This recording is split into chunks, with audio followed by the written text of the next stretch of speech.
Next beat heart diseases. तर non infectious डिसीजेसमध्ये जो पुढचा भाग आहे तो आहे heart diseases. Efficiency of the heart decreases due to decreased blood supply and thereby oxygen and nutrient supply to the heart muscles.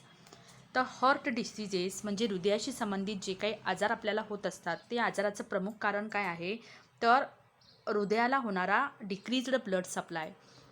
हृदयाला रक्ताचा पुरवठा कमी होणे आणि ब्लड सप्लाय कमी झाल्यामुळे त्याच्या ब्लड सप्लायसोबतच ऑक्सिजन आणि न्यूट्रिएंट्स यांचं सप्लायसुद्धा कमी होणे हे प्रामुख्याने हॉर्ट डिसीज होण्याचं कारणे आहेत.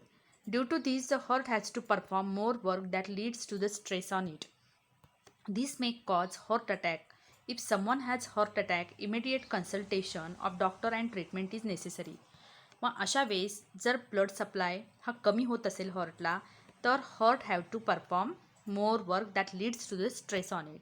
त्यामुळे हॉर्टला जे वर्क करत असताना खूप स्ट्रेसचा म्हणजे तणावाचा प्रेशरचा सामना करावा लागतो आणि त्यामुळे हॉर्ट अटॅक येण्याची संभावना असते. आणि अशा व्यक्तीला ज्याला हॉर्ट अटॅक आलेला आहे अशा व्यक्तीला immediate treatment and consultation of the doctor या दोन्ही गोष्टींची खूप गरज असते. One should not ignore these symptoms. तर खालीची दिलेली सिम्टम्स आहे ती या सिम्टम्सकडे दुर्लक्ष करू नये. कोणकोणती सिम्टम्स?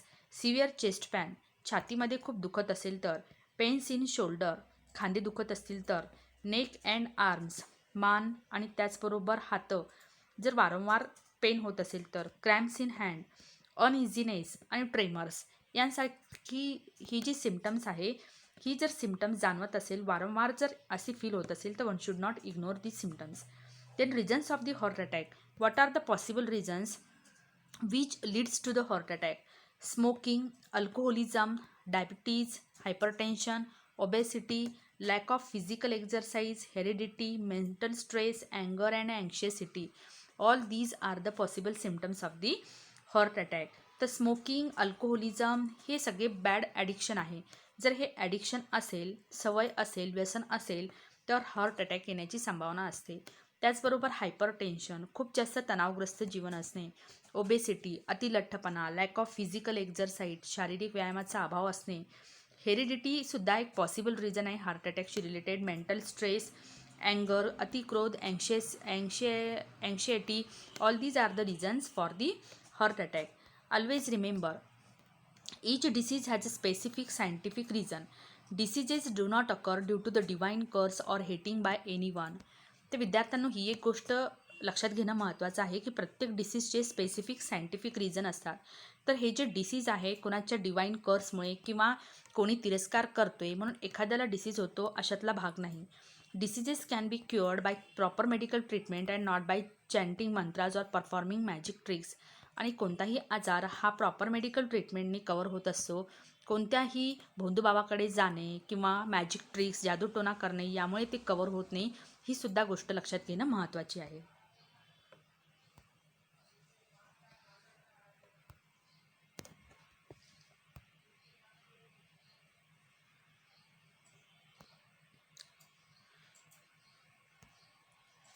हॉर्ट डिसीजेस. तर हॉर्ट डिसीजेसवरती काही मॉडर्न ट्रीटमेंट्स आहे या ठिकाणी. For heart diseases angioplasty, bypass surgery, open heart surgery, installation of pacemaker, installation of stents and heart transplant. All these are the modern techniques are available for treatment of heart diseases. Always remember, first aid for heart disease. First call 108 for ambulance. Check the consciousness of the patient by shaking the shoulder. Keep the patient lying on the back in the horizontal position on the hard surface and perform the compression only.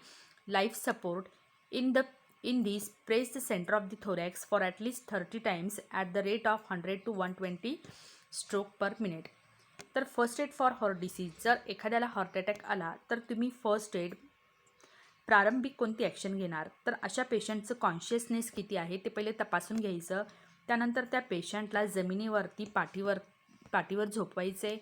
त्यानंतर त्याच्या छातीवरती 30 times at the rate of 100 to 120 strokes per minute या पद्धतीने आपल्याला press करायचे.